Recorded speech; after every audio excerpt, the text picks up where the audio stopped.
नमस्कार दोस्तों। हम आर्थिक समीक्षा का सेक्शन पढ़ रहे हैं।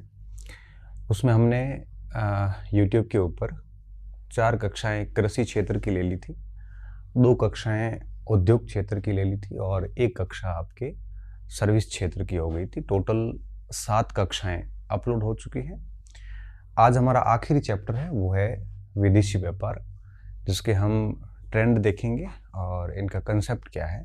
जो आर्थिक समीक्षा में है जैसा वैसा हम पढ़ेंगे इसको।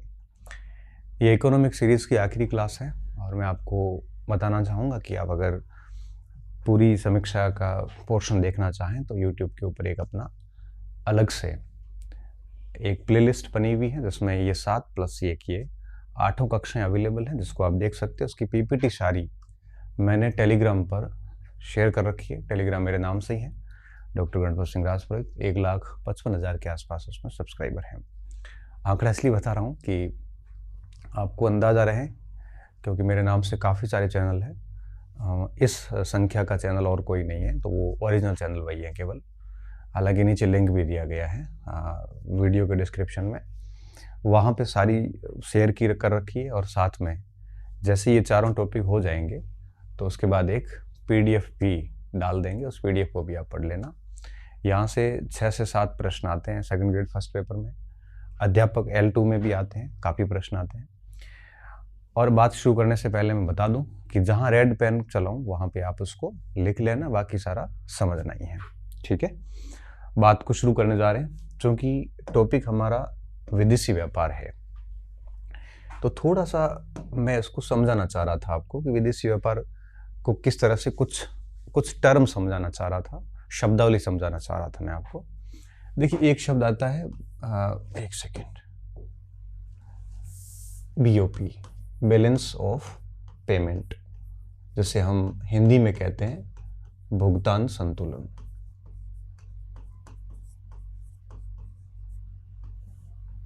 ठीक है, एक शब्द ये आता है और ये शब्द आपने कई बार सुना होगा, काफ़ी महत्वपूर्ण शब्द है ये। बैलेंस ऑफ पेमेंट का मतलब होता है कि एक देश के द्वारा विश्व के साथ जितने भी ट्रांजैक्शन किए हैं, चाहे पैसे भेजे हो या फिर पैसे आए हो, मतलब आयातों निर्यातों की सारी वैल्यू, तो किसी भी देश के द्वारा सभी प्रकार के हस्तांतरण जो विदेशों के साथ या दूसरे देशों के साथ किए हैं, इसे हम क्या कहते हैं, बैलेंस ऑफ पेमेंट कहते हैं। मतलब भारत ने जिन जिन देशों को एक्सपोर्ट किए हैं, जिन जिन देशों से इंपोर्ट किए हैं, जिन जिन देशों के को इनकम भेजी है, जहाँ जहाँ से रेमिटेंस प्राप्त हुए हैं, ये सारा का सारा जो अकाउंट है ये बैलेंस ऑफ पेमेंट कहलाता है। तो हमारा भारत का विश्व के सभी देशों के साथ में जो वित्तीय संबंध है, फाइनेंशियल रिलेशन जो है, वो बैलेंस ऑफ पेमेंट कहलाता है। ठीक है, मोटे शब्दों में मैं बात कर रहा हूँ। और यह अनुकूल भी हो सकता है, अनुकूल का मतलब पॉजिटिव, और यह प्रतिकूल भी हो सकता है, प्रतिकूल का मतलब नेगेटिव। अनुकूल कब होता है? जब आयात जो है वो कम हो, किसकी तुलना में? निर्यात की तुलना में। ठीक है, जब निर्यात की तुलना में आयात कम हो तो उसे हम कहते हैं BOP पॉजिटिव, और जब हमारे आयात अधिक हो और निर्यात कम हो। ठीक है, आयात जब अधिक होंगे तो हम दुनिया को पेमेंट अधिक करेंगे, हमारे को मिलेगा कम, तो BOP नेगेटिव हो जाता है। और जब हम आयात कम करते हैं और निर्यात अधिक करते हैं तो पैसे बेचते कम हैं, और पैसे बेचते अधिक हैं तो पैसे आते अधिक हैं।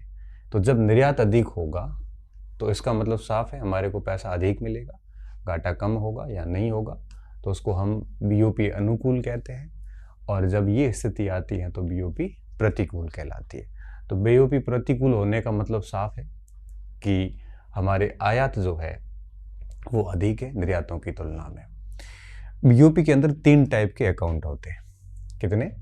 3 प्रकार के खाते होते हैं इसमें। एक करंट अकाउंट होता है इसमें, जिसे हम चालू खाता कहते हैं।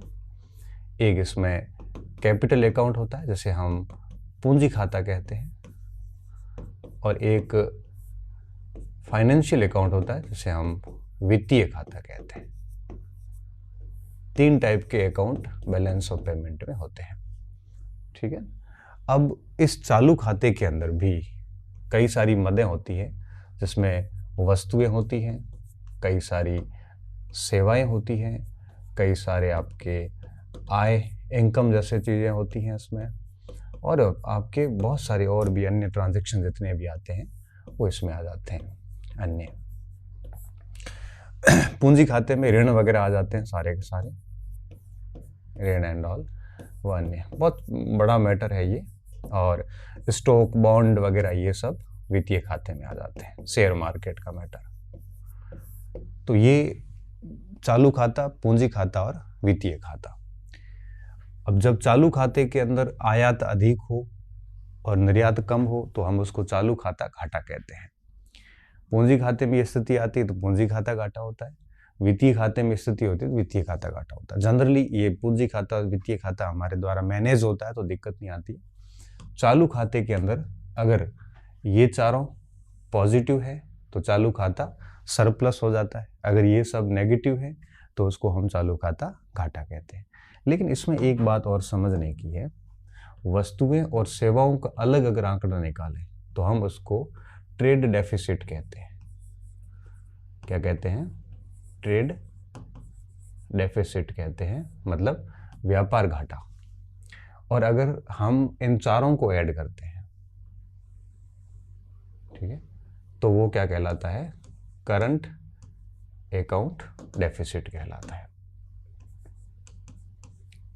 करंट अकाउंट डेफिसिट मतलब चालू खाता घाटा कहलाता है। एक सामान्य तौर पे समझ लीजिए, ये बात मैं इसलिए समझा रहा हूँ कि बहुत ज़रूरी हो जाती है। जैसे मैं इसको एक बार फिर से समझा देता हूँ। किसी भी देश का विश्व के साथ में जितना भी हस्तांतरण होता है, जितने भी ट्रांजैक्शन होते हैं, चाहे वो आयातों के हो, निर्यातों के हो, चाहे वो आपके हमारे मजदूर उधर गए हैं, उन्होंने पैसे भेजे हैं, ऐसे रेमिटेंस हो, हमने लोन लिए हैं, ब्याज दिया है, जितने भी भारत से बाहर जो पैसा गया, जो पैसा आया, ये सारे ट्रांजैक्शन को हम बीओपी कहते हैं, बैलेंस ऑफ पेमेंट कहते हैं।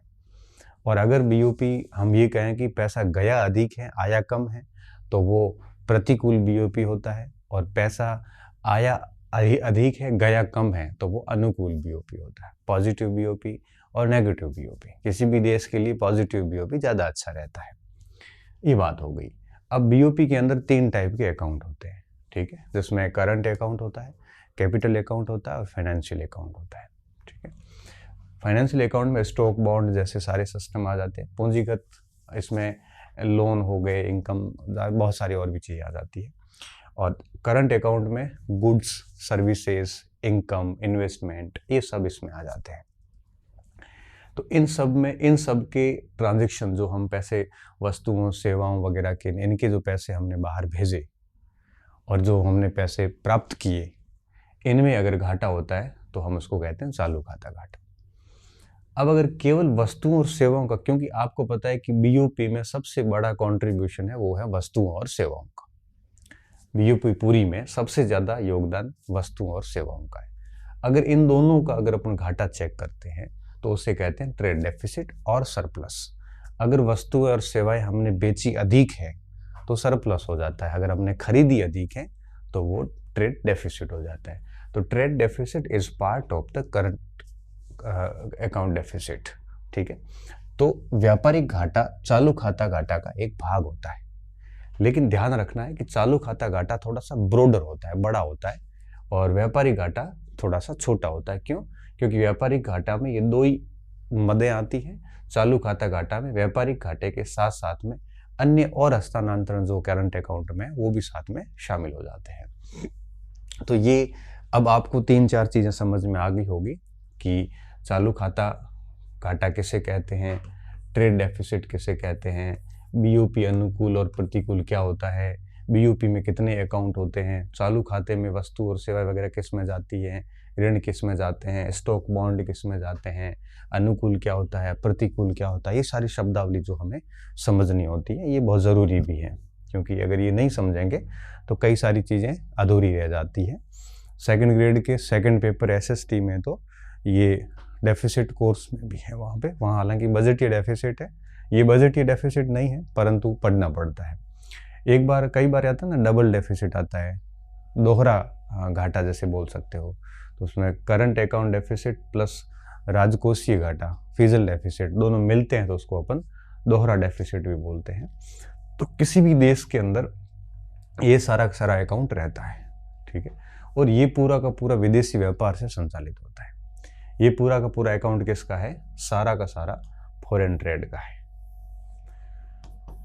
और यही हमारा पार्ट है। तो चूंकि हम विदेशी व्यापार पढ़ेंगे अभी, तो निश्चित तौर पे ये सारा का सारा बिंदु आपके आगे पूरी पीडीएफ में आने वाला है, ठीक है। तो आपको ये समझ लेना, अगर आप इकोनॉमिक्स के हैं तो आपको ये पता होगा, अगर आप इकोनॉमिक्स के नहीं हैं तो इतना बेसिक जानकारी खूब है।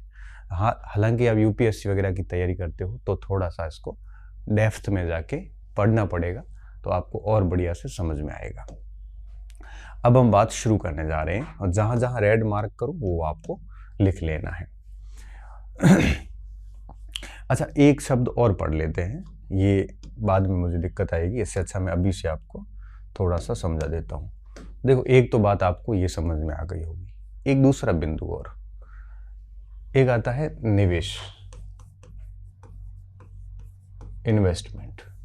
अब देखो, इन्वेस्टमेंट का मतलब होता है मार्केट में पैसा डालना और उस पैसे से पैसा कमाने की ज़रूरत करना, प्रयास करना। जैसे मैंने फैक्ट्री खोल दी तो फैक्ट्री में जो पैसा डाला वो इन्वेस्टमेंट है। मैंने स्टूडियो बनाया, इसमें पैसे डाले, ये इन्वेस्टमेंट है। तो ये सारे इन्वेस्टमेंट कहलाते हैं। और अपनी प्रॉपर्टी में से अपना हिस्सा बाहर निकालना डिसइन्वेस्टमेंट कहलाता है। जैसे गवर्नमेंट का कोई फर्म है, HPCL है या LIC है, SBI है, वहाँ से अगर गवर्नमेंट अपना हिस्सा कुछ कम करती है और निजी क्षेत्र को बेच देती है तो हम उसको डिसइन्वेस्टमेंट कहते हैं। या सरकार अपना अगर हिस्सा बढ़ाती है और निजी सेक्टर से हिस्सा खरीदती है तो हम उसको इन्वेस्टमेंट कहते हैं, और हिस्सा कम करती है तो हम उसको डिसइन्वेस्टमेंट या विनिवेश कहते हैं। विनियोजन भी उसको कहा जा सकता है। विनियोजन अच्छा नहीं माना जाता है किसी भी देश के लिए। तो बड़ा सिंपल सा टर्म है ये, कि अगर सरकार या कोई व्यक्ति किसी भी फर्म में, किसी भी इकाई में अपना पैसा निकालता है बाहर, और वो पैसा निकालने का मतलब होता है कि निजी क्षेत्र को बेच देना, तो हम उसको डिसइन्वेस्टमेंट कहते हैं, विनिवेश कहते हैं, विनियोजन कहते हैं। और अगर हम उसमें अपना हिस्सा बढ़ाते हैं, तो जैसे हमारी हिस्सेदारी 76% थी, हमने बढ़ा के 85% कर दी, तो उसको हम इन्वेस्टमेंट कहते हैं, निवेश कहते हैं। अब निवेश घरेलू हो सकते हैं। घरेलू जब निवेश होते हैं तो इसका साफ मतलब होता है कि हम देश के भीतर नागरिकों के द्वारा ये सारी एक्टिविटी करना। और दूसरा जो निवेश होता है वो होता है अंतर्राष्ट्रीय।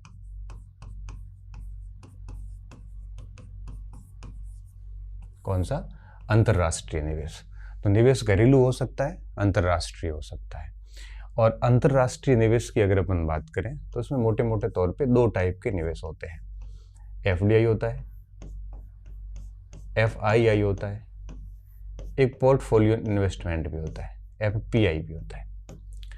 लेकिन ये दो शब्द जो है FDI और FII, ये थोड़े ज़्यादा चर्चित हैं। FDI क्या होता है? Foreign direct investment, institutional investment. ये जनरली दीर्घकालिक होते हैं। मैं आपको ये भी बताऊंगा कि दोनों होते क्या है। और ये अल्पकालिक होते हैं। इनको निकालना वापस आसान होता है। जैसे शेयर मार्केट में डाल दिया, जैसे मैंने मान लो शेयर मार्केट से 10% हिस्सेदारी रिलायंस की खरीद ली। मान लो कि एक अमेरिका का नागरिक इन्वेस्टर है और उसने भारतीय शेयर मार्केट के जरिए रिलायंस का 5% शेयर खरीद लिया, तो वो इन्वेस्टर कैसा होता है? FII होता है। वो कभी भी अपना निकालना पैसा वापस आसान है, वो कभी भी अपनी हिस्सेदारी बेच सकता है। ये अल्पकालिक होता है, ठीक है। और सामान्यतः ये शेयर मार्केट के जरिए आता है,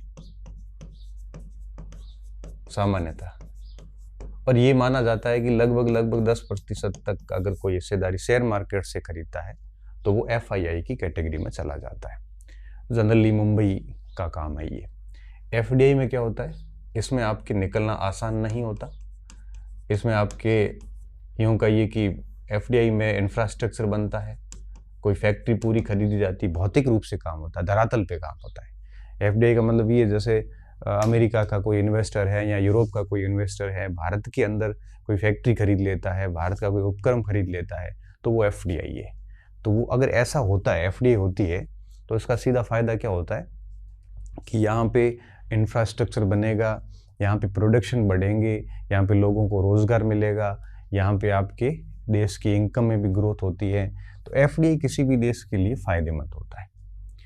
और यहाँ से निकलना आसान नहीं होता। आपने बड़ी फैक्ट्री बना दी, इंफ्रास्ट्रक्चर डेवलप कर दिया, अब आप यूँ नहीं कि अभी आज वापस निकल जाओगे। कोई भी इन्वेस्टर वापस इतना जल्दी नहीं निकलेगा, क्योंकि उसने इतना बड़ा पैसा खर्च किया यहाँ पे, तो कई सालों तक काम करेगा, वो फैक्ट्री प्रोडक्शन करेगी, वो प्रोडक्शन दुनिया को बेचे जाएंगे, सारी चीज़ें होती है। तो FDI ठीक माना जाता है।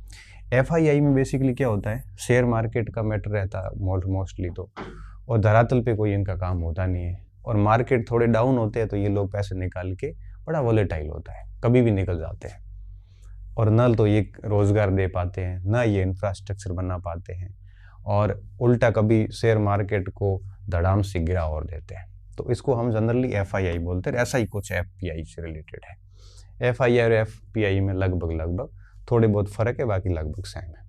तो FDI में ये चीज़ें होती है। हमारा इन्वेस्टर्स भी विदेशों में जाके ये काम करता है। जैसे टाटा ने सॉरी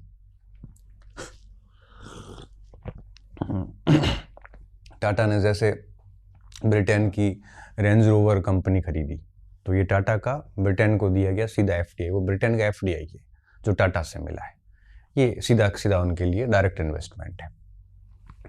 और अगर मैं कोई अमेरिका की किसी कंपनी का शेयर खरीदता हूँ तो ये FII में चला जाएगा। तो होता क्या है, इस तरह से चीज़ें चलती है।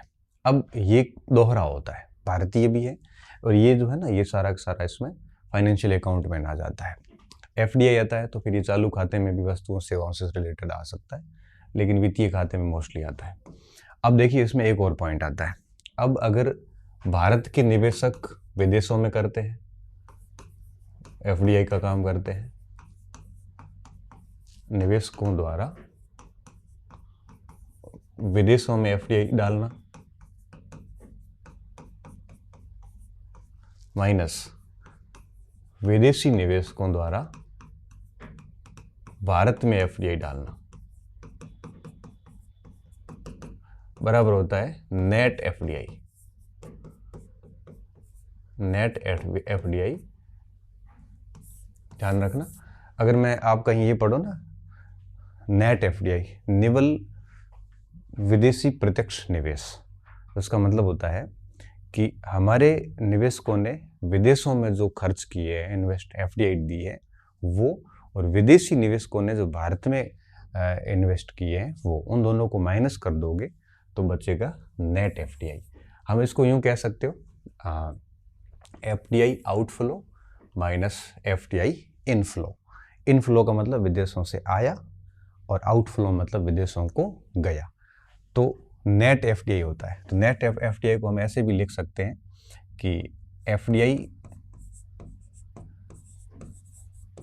Outflow minus FDI inflow. देखिए, मैं आपको पॉइंट और क्लियर कर देता हूँ कि मैं ये बहुत ही बेसिक टर्म बता रहा हूँ। अगर मैं उसको डिटेल में पढ़ना चाहूँ या बताना चाहूँ तो काफ़ी लंबा ये चैप्टर है, और बिल्कुल अलग चैप्टर है, और ये लगभग 5 से 7 कक्षाओं का मैटर है। तो मैं उस गहराई में नहीं जाना चाह रहा हूँ। मैं केवल और केवल एक टर्म समझाना चाह रहा हूँ, शब्दावली समझाना चाह रहा हूँ। तो FDI क्या होता है, FII, FPI, भारतीय इनफ्लो वगैरह, ये सारी बातें हो गई। अब हम यहाँ पे आते हैं मेन पॉइंट पे। FDI को व्यवस्थित रूप देना।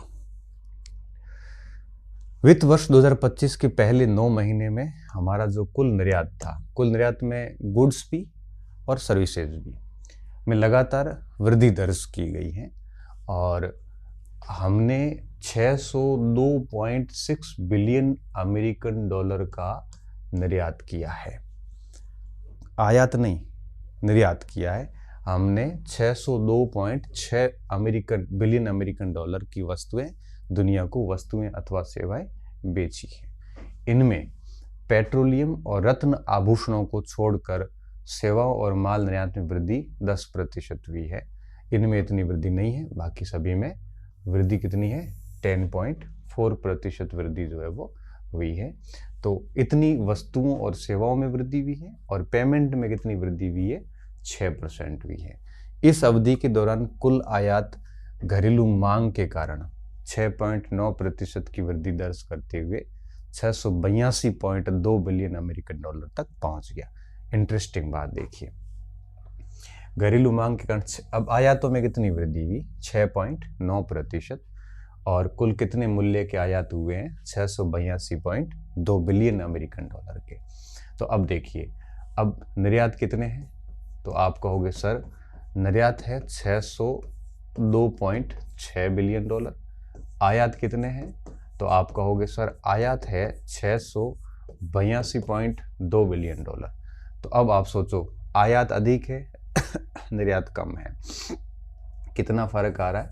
80 बिलियन डॉलर का फर्क आ रहा है, 80.4 का आ रहा है। साफ मतलब हुआ कि हमारा बैलेंस ऑफ पेमेंट जो है वो प्रतिकूल चल रहा है, क्योंकि आयात अधिक हो रहे हैं, हमारा ट्रेड डेफिसिट हो रहा है, चालू खाता घाटा। क्योंकि देखो, ट्रेड अगर डेफिसिट हो गया तो तय बात है कि चालू खाता भी घाटे में जाएगा, और चालू खाता घाटे में गया तो बीओपी भी घाटे में जाएगा, ये तय बात है। क्यों? क्योंकि चालू खाते का लगभग 95% जो योगदान है वो ट्रेड डेफिसिट का है, और बीओपी में भी लगभग 90% योगदान चालू खाता का है। इस वजह से मतलब अगर बीओपी 100 रुपये का है तो 90 रुपये के आसपास तो चालू खाता योगदान देता है। अगर ये 90 वाला घाटे में चला गया तो बाकी 10 वाले उसको बचा नहीं सकते, और इसमें इसका योगदान सबसे अधिक है।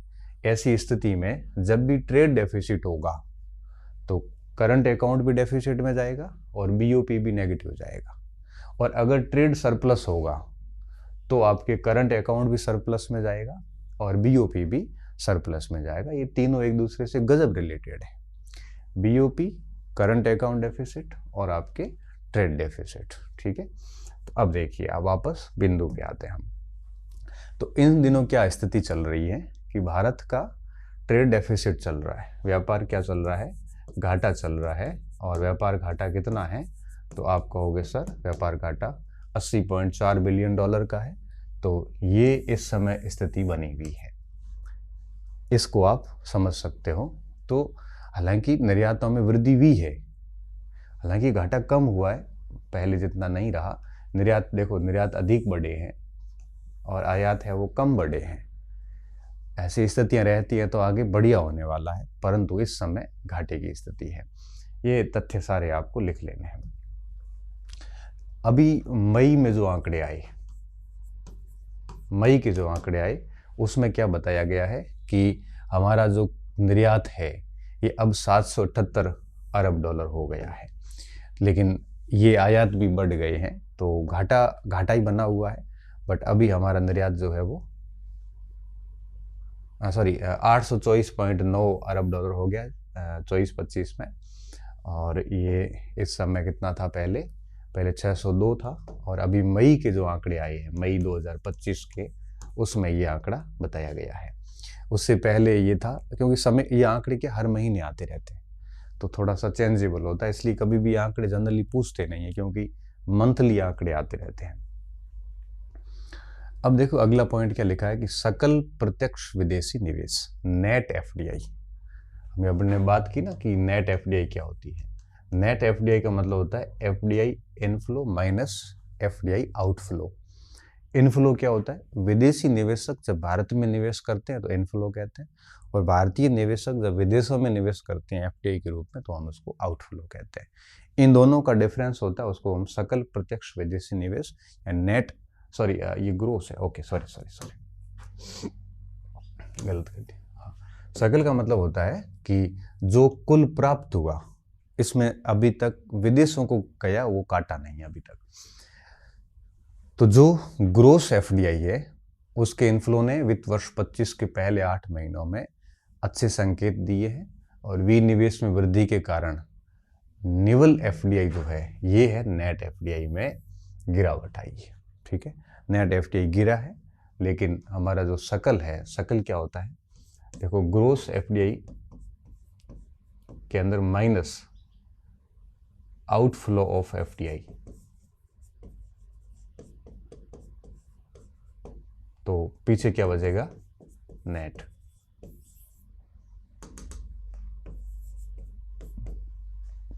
ठीक है, ये याद रखने की जरूरत नहीं है।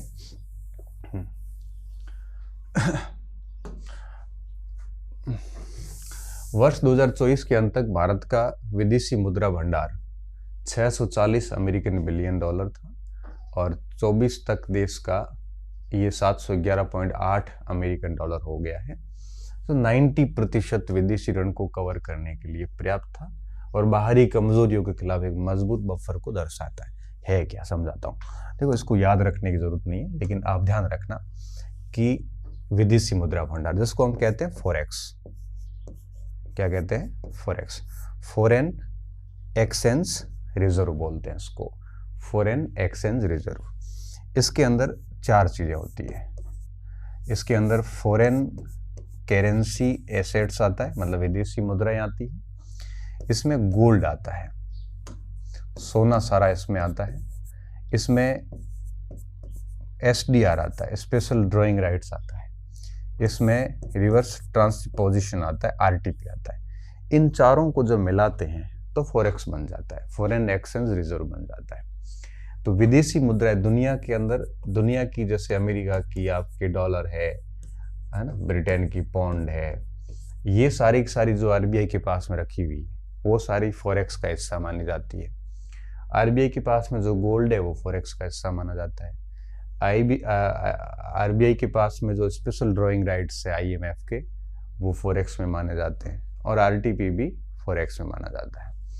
ये चारों कुछ क्या कहते हैं, फॉरेक्स। इसका सवाल कई बार आता है कि फॉरेक्स में क्या क्या शामिल है, ये सब शामिल है। इसका उपयोग कहाँ होता है, देखो जब हम विदेशों को बिल पेमेंट करते हैं, ठीक है, जैसे हमने ईरान से गैस या तेल खरीदा तो ईरान को हम भुगतान किस में करेंगे, एसडीआर में कर सकते हो, फॉरेन करेंसी में कर सकते हो, गोल्ड में कर सकते, जनरली हम फॉरेन करेंसी से करते हैं। तो दुनिया को जितना भी अपना बिल पेमेंट होता है वो सारा का सारा फॉरेक्स रिजर्व से होता है।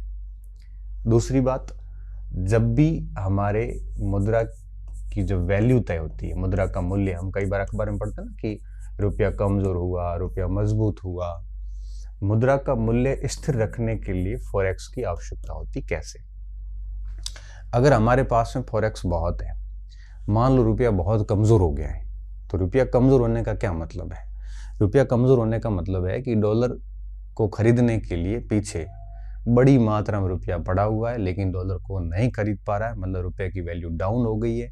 जैसे $1 बराबर 100 रुपये, दूसरी स्थिति $1 बराबर 50 रुपये, और तीसरी स्थिति एक और, $1 बराबर 1 रुपया।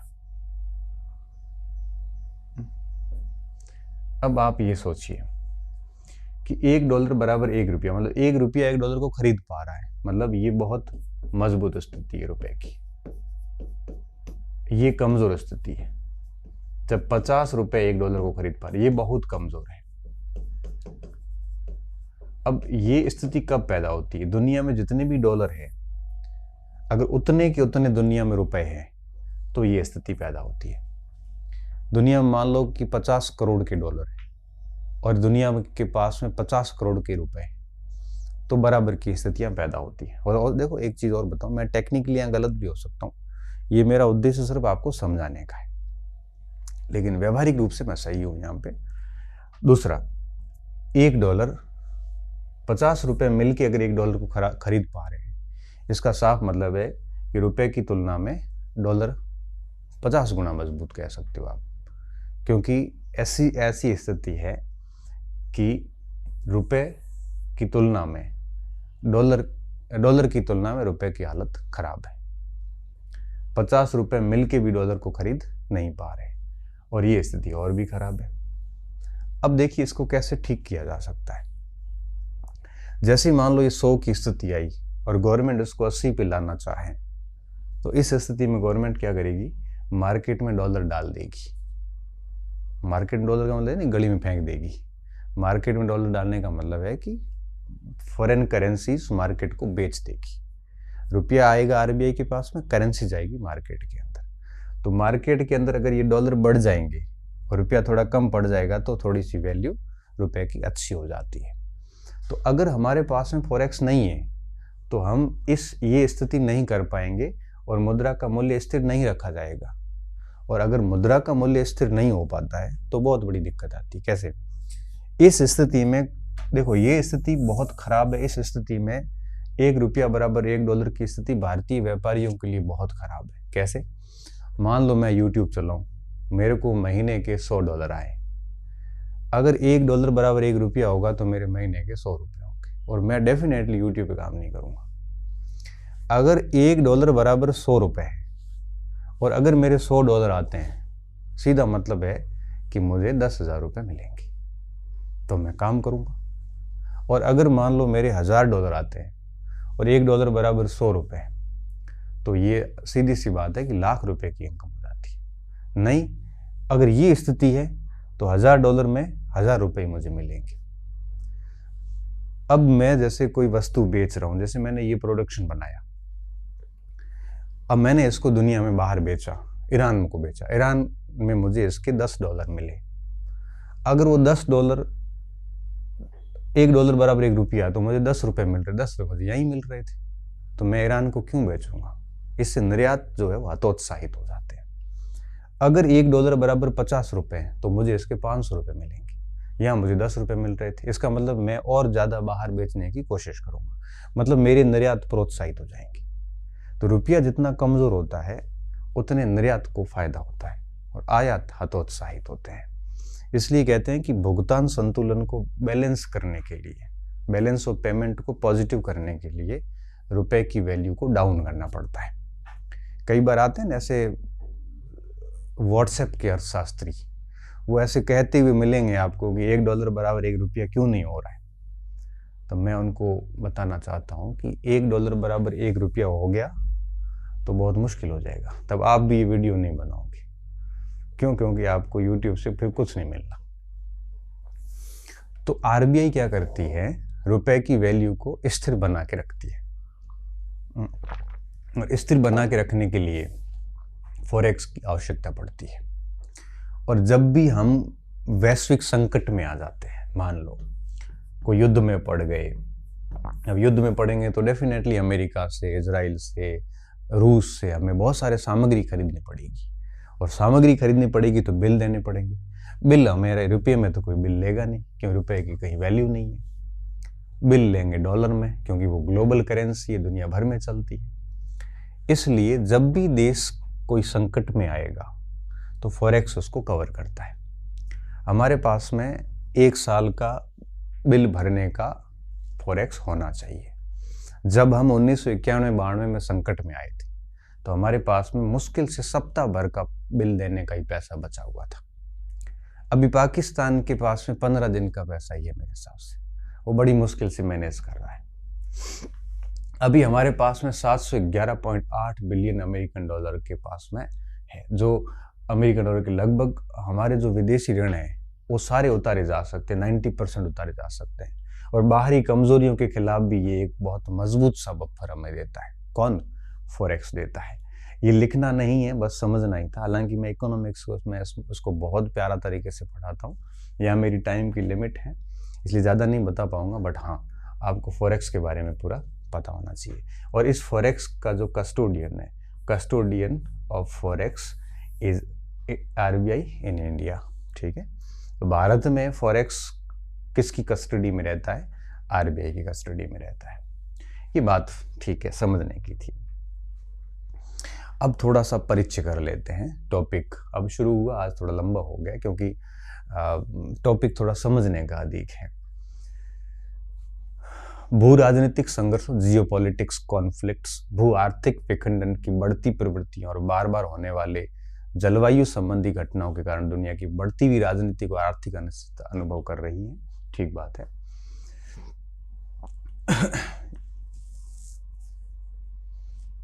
ये कोई खास बात नहीं है, थोड़ा परिचय किया गया है कि दुनिया में किस तरह से दिक्कतें आ रही, क्योंकि हर एक घटना दूसरी घटना को सीधे तौर पे प्रभावित करती है। किन्स और टोबिन जैसे अर्थशास्त्रियों ने बताया कि उच्च अनिश्चितता के कारण निवेशकों को जोखिम के लिए अधिक मुआवजे की मांग करनी पड़ती है, जिससे जोखिम प्रीमियम वित्त समग्र लागत बढ़ जाती है। कितनी बढ़िया बात बताई है कि इन्वेस्टर्स जो होते हैं उनको जोखिम के लिए अधिक मुआवजे की मांग करनी पड़ती है। भाई सीधी सी बात है, जहाँ जोखिम की स्थिति होती है वहाँ मुआवजा ज़्यादा मांगते हैं, और मुआवजा ज़्यादा मांगते हैं तो फिर प्रीमियम और वित्त की समग्र लागत बढ़ जाती है। प्रीमियम मतलब जैसे हमने कोई इंश्योरेंस करवा दिया तो वहाँ हमें अगर मुआवजा बढ़ा चाहिए तो प्रीमियम भी अधिक देना पड़ेगा। ठीक है ना। जैसे कोई बॉलीवुड का व्यक्ति और अपने शरीर का कोई इंश्योरेंस करवाते हैं ये लोग, तो अगर जितना उनको बड़ा मुआवजा चाहिए कि 50 करोड़ अंगुली के, तो फिर उसको प्रीमियम भी अधिक देना पड़ेगा, इससे लागत बढ़ जाती है। तो इन सारे जोखिमों को देखने के लिए एक सूचकांक जारी होता है, जैसे जीपीआर कहते हैं, जियोपॉलिटिक्स रिस्क इंडेक्स। ये आपको लिखना पड़ेगा। ये एक सूचकांक है जो क्या करता है, जितने भी समाचार पत्रों के लेखों के माध्यम से प्रतिकूल भू राजनीतिक घटनाओं पर नजर डालता है। व्यापार नीति अनिश्चितता सूचकांक भी आता है, जो व्यापार नीति अनिश्चितता और बढ़े हुए व्यापार तनावों का उल्लेख करने वाले लेखों की आवृत्ति इसमें शामिल रहती है। वैश्विक आर्थिक अनिश्चितता सूचकांक जो 21 देशों की राष्ट्रीय आर्थिक नीतियों पर बना रहता है, ये पूरा आपको लिख लेना है। ये कह रहा है कि वैश्विक प्रोडक्शन में 71% जो हिस्सा है, वैश्विक उत्पादों का लगभग 71% हिस्सा जो है वो आपके इन परिवर्तनों को दर्शा रहा है। तो ये 4-5 लाइन आप लिख लेना। ये सूचकांक इस बारे में मूल्यवान जानकारी प्रदान करते हैं कि व्यापारिक मुद्दों, भू राजनीतिक घटनाओं, आर्थिक नीति उपायों से अनिश्चितता वैश्विक आर्थिक स्थितियों को कैसे प्रभावित करती है। ये पॉइंट पीछे आ गया है तो ज्यादा लिखने की जरूरत नहीं है। नवंबर में ये सूचकांक उच्च बना हुआ है। बस इसमें और कुछ नहीं है।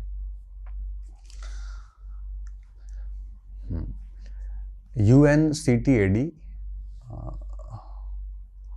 अच्छा ये जलवायु परिवर्तन का है, इसको ज्यादा माथापौड़ी आपको नहीं करनी है।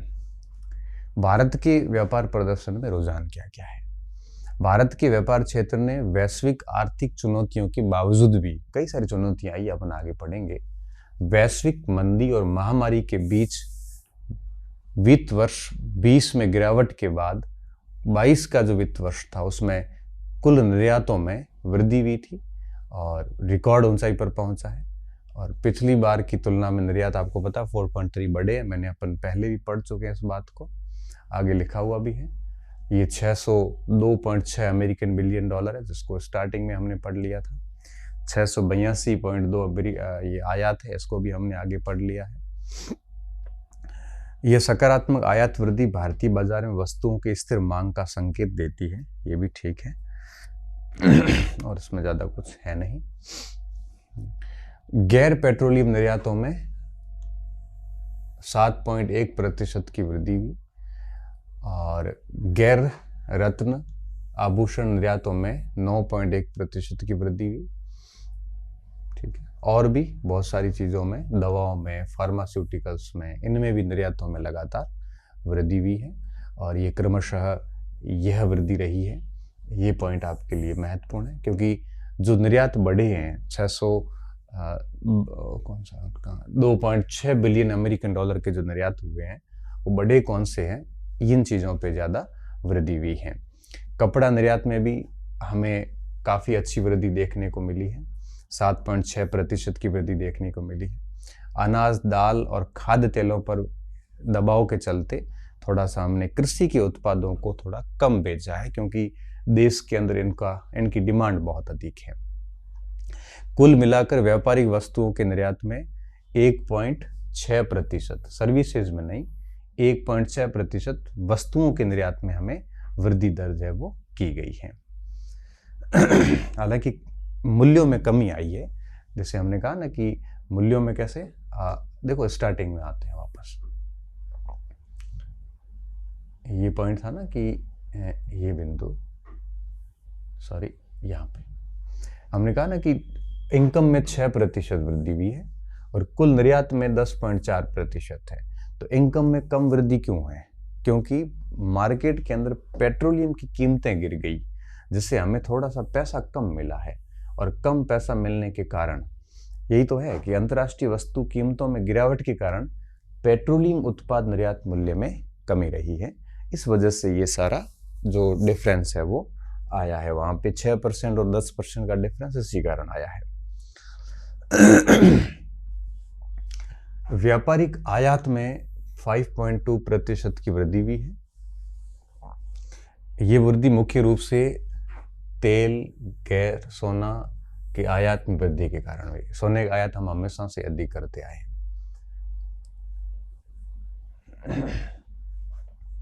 बस इसमें एक ही पॉइंट याद रखना है, आयातों में ये पॉइंट। भारत वैश्विक स्तर पर कपड़ा और परिधान का छठा सबसे बड़ा निर्यातक है, और कपड़ा और परिधान उद्योग जीडीपी में 2.3%, औद्योगिक उत्पादन में 13% और निर्यात में 12% योगदान देता है। ये पॉइंट लिखने योग्य है।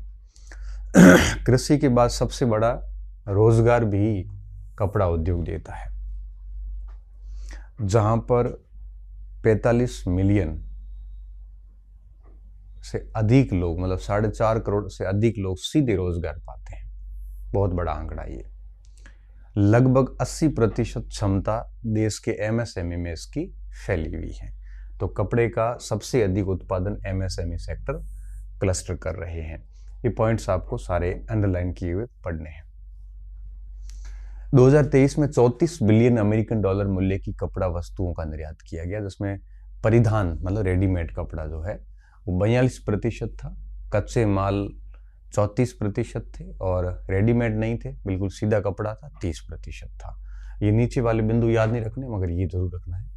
34 बिलियन अमेरिकन डॉलर मूल्य का कपड़ा निर्यात किया गया, और जिसमें सबसे अधिक परिधान निर्यात है। यूरोप और अमेरिका ने भारत के रेडीमेड निर्यात का लगभग 66% तैयार और गैर परिधान सामान का 58% और बाकी 12% उपभोग किया। मतलब हमारा सबसे अधिक कपड़ा यूरोप और अमेरिका को गया है। कहाँ गया है? यूरोप और अमेरिका को गया है।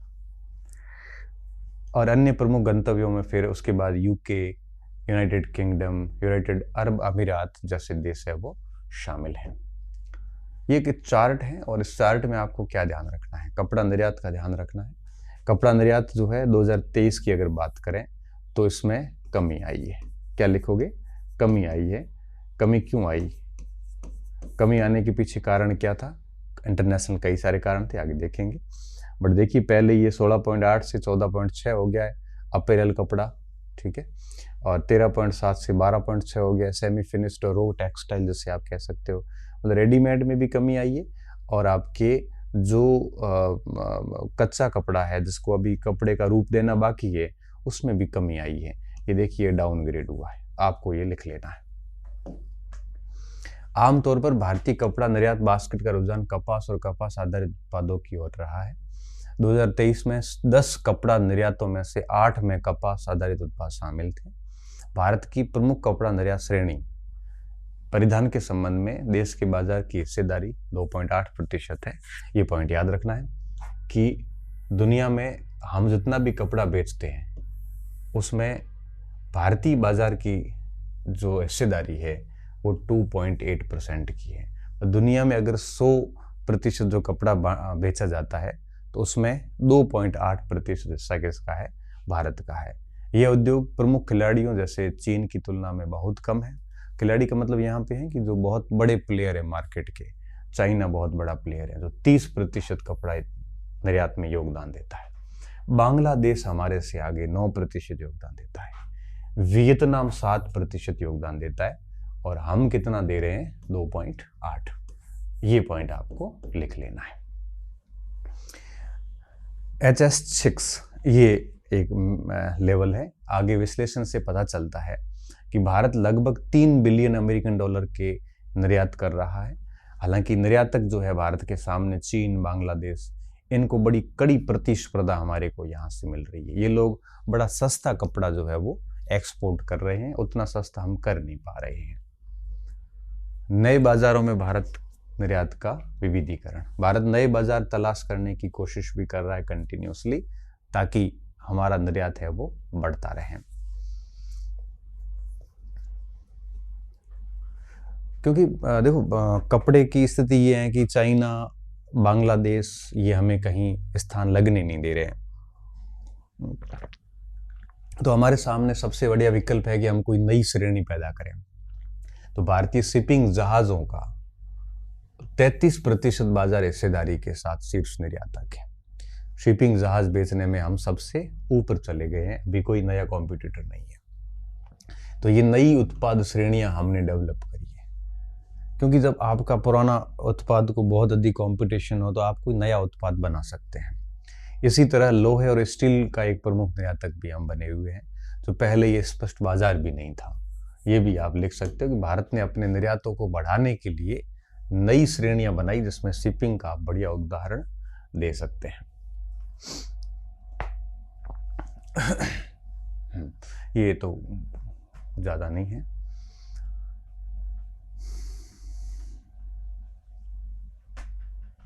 ये तो क्रेन, लिफ्ट वगैरह सारा कुछ ले लिया इसमें। 12 नए बाजार हमने तलाशे हैं। ताइवान, सोमालिया, पुर्तगाल, म्यांमार, मोरक्को, मेडागास्कर, इन देशों को भी हमने निर्यात करने शुरू कर दिए हैं। वैश्विक चुनौतियों के बीच सेवा व्यापार लचीला रहा। कई सारी वैश्विक चुनौतियां रही है इस बार, आगे अपन पढ़ते हैं। वित्त वर्ष 25 के पहले 9 महीने में हमारी जो सेवाएं हैं ये 11.6 की दर से वित्त निर्यात है वो बढ़ा है। ठीक है, पहले 120 था तो वो बढ़ के कितना हो गया, 131 हो गया। ये पॉइंट लिखने योग्य है।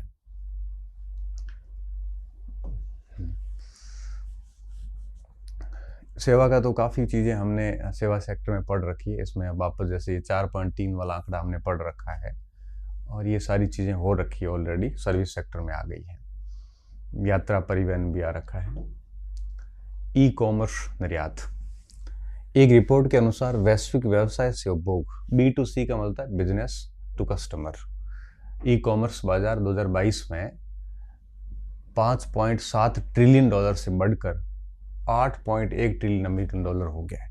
प्रति वर्ष 9.1 के हिसाब से बढ़ रहा है।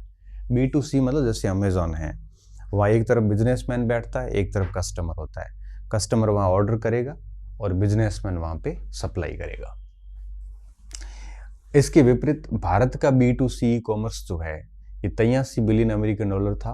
2026 तक ये 150 बिलियन अमेरिकन डॉलर तक बढ़ने का अनुमान है। तो दुनिया में जहां B2C की ग्रोथ 9.1% है, वहीं भारत में इसकी ग्रोथ 15.9% है वार्षिक। CAGR का मतलब वार्षिक। आप सोच सकते हो कि भारत में B2C किस लेवल का बढ़ रहा है। भारत में ऑनलाइन शॉपिंग ज़्यादा ही हो गई है। वर्तमान बाजार के आकार से भारत का ई कॉमर्स बाजार एक छोटा सा अंश बनता है। वैश्विक बाजार का 1.5% ई कॉमर्स भारत में संचालित होता है, और यह आने वाले वर्षों में 2% तक रहने का अनुमान है। ये पॉइंट आपको लिख लेना है। ये ईज ऑफ डूइंग बिजनेस है। ईज ऑफ डूइंग बिजनेस का मतलब होता है व्यापार को आसान करने के तरीके। ठीक है, तो निर्यातकों के लिए व्यापार सुगम होना चाहिए, इंफ्रास्ट्रक्चर बढ़िया होना चाहिए, नीतियाँ अच्छी होनी चाहिए, सारा काम पेपरलेस होना चाहिए, अच्छे अच्छे प्लेटफॉर्म होने चाहिए, तभी इन्वेस्टर्स है वो भरपूर मात्रा में भारत में निवेश करेंगे। अब आता है करंट अकाउंट, जिसको मैंने अभी आपको समझाया था कि current account is a part of balance of payment. ठीक है, और 3 कंपोनेंट्स होते हैं बैलेंस ऑफ पेमेंट में, चालू खाता, पूंजी खाता और वित्त खाता। ये प्रश्न भी पूछा जाता है। तो भारत का चालू खाता वित्त वर्ष 2025 की दूसरी तिमाही में जीडीपी के 1.2% पर थोड़ा कम हुआ है, और 2024 में इसी समय ये 1.3% पर था। 1.2% मतलब भारत की टोटल जो जीडीपी है उसका 1.2% मतलब लगभग 1%। अगर उसका 1% हिस्सा हम निकाल लें तो वो सारा चालू खाते घाटे में चला जाएगा। मतलब पूरे बजट का, जीडीपी का महज 1% ही चालू खाता घाटा है। सीएडी में हालिया वृद्धि का श्रेय, सीएडी मतलब चालू खाता घाटा, अब ये बढ़ा क्यों है, कारण क्या है इसका? तो इसके पीछे कारण है व्यापार घाटा। मैंने कहा ना कि ट्रेड डेफिसिट जो होता है, अब देखो ये सारी चीजें बहुत इंपॉर्टेंट है। मैंने स्टार्टिंग में सुनाई थी आपको कि ट्रेड डेफिसिट सीधे तौर पे प्रभावित करता है करंट अकाउंट डेफिसिट को, और ये सीधे तौर पे प्रभावित करता है बैलेंस ऑफ पेमेंट को। तो व्यापार घाटे में वृद्धि को दिखाया जा सकता है। पिछले वर्ष इसी तिमाही में 64.5 अमेरिकन डॉलर से बढ़ के इस साल ये व्यापारिक घाटा कितना है? 75.3। अब आप सोचो कि टोटल 80 बिलियन डॉलर का घाटा है, उसमें से 75 बिलियन का डॉलर का घाटा केवल सेवा और व्यापार का मामला है, मतलब ट्रेड डेफिसिट से। तो आप सोच सकते हो कि बीओपी में चालू खाते घाटे का कितना बड़ा अकाउंट है। मतलब जो बीओपी के 3 कंपोनेंट्स है, उसमें चालू खाते वाला जो कंपोनेंट है वो सबसे बड़ा कंपोनेंट है, और चालू खाते में भी सबसे बड़ा कंपोनेंट है वस्तुओं और सेवाओं का, और वस्तुओं और सेवाओं का जो अकाउंट है वो कहलाता है ट्रेड अकाउंट, जिसको हम ट्रेड डेफिसिट और ट्रेड सरप्लस कहते हैं। बढ़ती निवल सेवा आय और निजी धन अंतरण आय में वृद्धि ने व्यापार घाटे में विस्तार को कम किया है। ये मैं वापस समझा रहा हूं आपको, देखना ये हमने क्या लिखा था कि चालू खाते के अंदर 4 चीजें हमने ली है, वस्तुएं, सेवाएं, आय और अन्य हस्तांतरण, रेमिटेंस कह सकते हो आप, ठीक है। ये चारों चीजें होती है। तो ये जो 2 है, इन दोनों को हम ट्रेड डेफिसिट कहते हैं। ट्रेड डेफिसिट प्लस ये और आ जाती है तो वो चालू खाता कहते हैं। अब ये बिंदु क्या कह रहा था, अभी हम वापस उस बिंदु पे जाएंगे कि ट्रेड डेफिसिट तो अधिक था, लेकिन इस आय और अन्य ने थोड़ा सा, ये थोड़े पॉजिटिव थे, तो इसलिए चालू खाता ज्यादा बढ़ा नहीं, बच गए हम।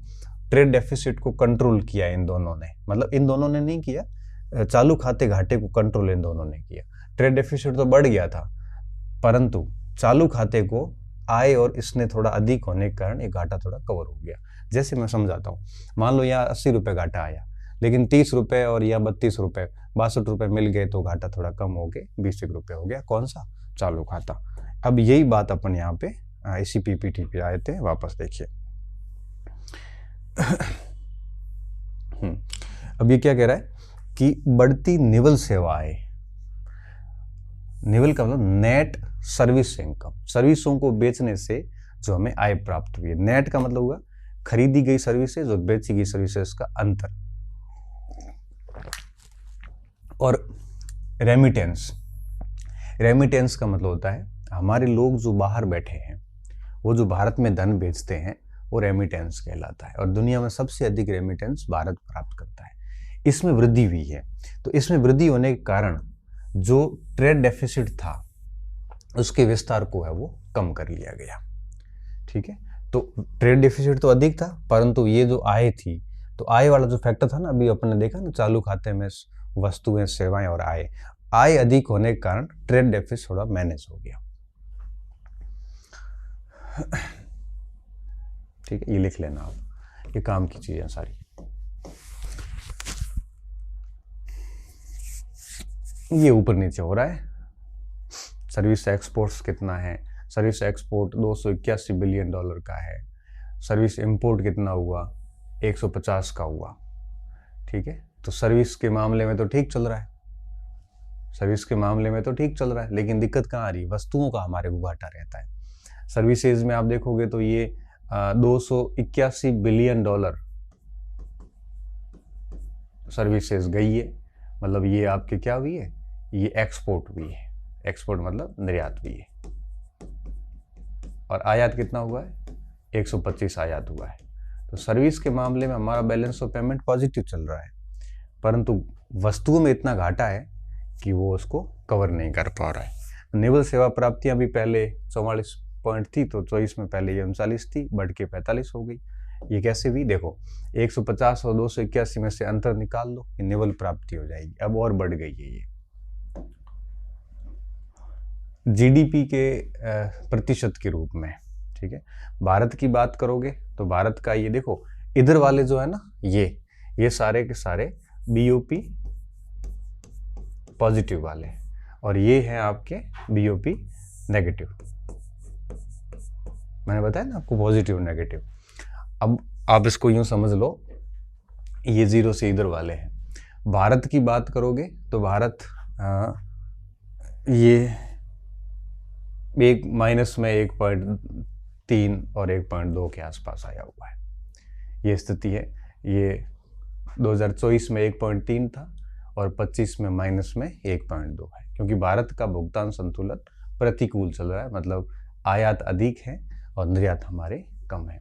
जापान देखिए आप, 6% के आसपास पॉजिटिव चल रहा है, यहाँ आयात कम है, निर्यात अधिक है। Japan, Korea, Germany, China, Russia, Italy, ये सारे के सारे आगे चल रहे हैं। इंडिया घाटे में चल रहा है और अर्जेंटीना काफ़ी घाटे में चल रहा है, 5% के आसपास क्वार्टर उसमें 24 में। 25 में अर्जेंटीना वापस ठीक हो गया है, पॉजिटिव चला गया है। तो ये सारा का सारा है, बढ़िया देख लेना आप। तो आप कहोगे सर यूनाइटेड स्टेट कैसे घाटे में चल रहा है? यूएसए देखो घाटे में चल रहा है। यूएसए का जो करंट अकाउंट डेफिसिट है वो अधिक है, जिसके पीछे कारण होता है कि रेमिटेंस कम होते हैं, हम वहाँ से पैसे भेजे बाहर ज़्यादा जाते हैं, हमारे सारे लोग वहाँ काम करते हैं, ठीक है। और इसके साथ साथ भी हम वहाँ पे भी बहुत सारे ऐसे फैक्टर हैं जिसके संबंध में हम कह सकते हैं कि अमेरिका का भी करंट अकाउंट डेफिसिट जो है वो यहाँ पे देखिए आप काफ़ी अधिक बना हुआ है, ठीक है, और कंटिन्यू बढ़ भी रहा है, परंतु जीडीपी के मामले में इतना ज़्यादा है नहीं। भारत का चालू खाता घाटा अन्य जो देश हैं जैसे ब्राजील, ऑस्ट्रेलिया की तुलना में नियंत्रित रहा है। निजी अंतरण भुगतान मुख्य रूप से विदेशों में भारतीयों द्वारा जो धन भेजा जाता है, जैसे रेमिटेंस हम कहते हैं, इसको क्या कहते हैं? रेमिटेंस कहते हैं। पहले ये 28 अमेरिकन बिलियन से लगातार बढ़ गया और 31.9 बिलियन अमेरिकन डॉलर हो गया। रेमिटेंस के कारण क्या होता है, थोड़ा सा ट्रेड डेफिसिट कंट्रोल हो जाता है, ठीक है, क्योंकि ट्रेड डेफिसिट में दो चीज़ें होती है, वस्तुएं और सेवाएं, और फिर जब अपन चालू खाते में आते हैं तो ट्रेड डेफिसिट के साथ में रेमिटेंस आ जाते हैं। रेमिटेंस अधिक होते हैं तो ट्रेड डेफिसिट को मैनेज कर लिया जाता है। और बहुत सारी अनिश्चितताओं के बावजूद भी भारत के प्रवासी समुदाय की निरंतर मजबूती और मजबूत प्रेषण अंतर्वाह, ये वापस इसको रेमिटेंस कहते हैं, को दर्शाती है। तो रेमिटेंस ने थोड़ा सा चीजें जो है वो कंट्रोल कर रखी है। अब ये पूंजी खाता और वित्तीय खाता, मैंने कहा ना आपके बीओपी में 3 खाते होते हैं। ये चालू खाता तो हो गया, ये मेन खाता यही है। अब 2 खाते और हैं, एक पूंजी खाता और एक वित्तीय खाता। ये भी ये लिखा है ना कि ये भुगतान संतुलन का महत्वपूर्ण खंड है, बीओपी का एक महत्वपूर्ण पार्ट है जो चालू खाता घाटे के वित्त पोषण के लिए। और अब देखो जब भी चालू खाता घाटा बढ़ जाता है तो उसको कंट्रोल करने के लिए ये 2 खाते काम आ जाते हैं। पूंजी खाते को हम हमारे हिसाब से मैनेज करते हैं, हम हमारे हिसाब से लोन ले सकते हैं, विनिवेश कर सकते हैं। तो पूंजी खाता कंप्लीटली गवर्नमेंट के कंट्रोल में होता है, आरबीआई के स्पेशली। चालू खाते घाटे को वित्त पोषण करने के लिए, क्योंकि घाटा बढ़ जाता है तो उसको घाटे को पाटने के लिए इन खातों की आवश्यकता पड़ती है, और विदेशी मुद्रा भंडार को मजबूत करने के लिए कार्य करता है।